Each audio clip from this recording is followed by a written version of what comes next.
Yan. Lalaking patatas. Gagawin natin beans guys. Ihiwain natin ng ano tapos ilaga. Ng konti. Pakuluan lang ba? Tapos papuyuin tapos lagay ko sa presa para yung masira. Ibili sila ng bili tapos hindi naman naluluto. Hindi nasisira. Tutubo. Ito. Nagprito ko ng konti.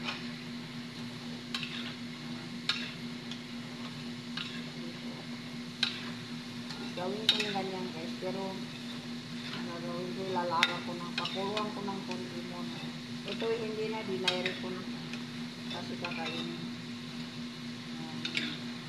Para hindi masayang yung daming patatas sa binili. Hindi naman nagluluto.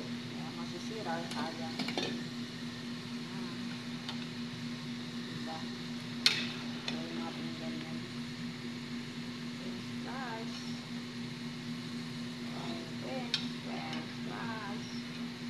Pero ito yung gagawin ko ng ano. Ihiwain ko na tapos pakuluan ko yung konti. 5 minutes. Sa pakuluan ko tapos patutuyo ko tapos ilagay ko ng presa para hindi masayang. Hindi masira.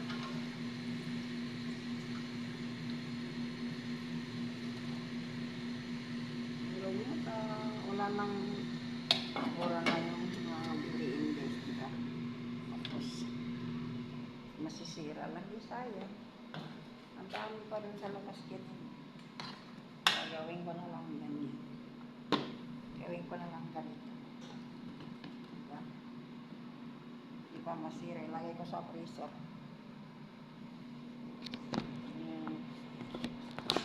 Tingnan mo naman guys yung lalaki nito.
Nagawa yung french fries.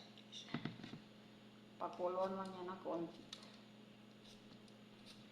Para lang maglutong siya. Hindi masira. Hindi masira. Sayang.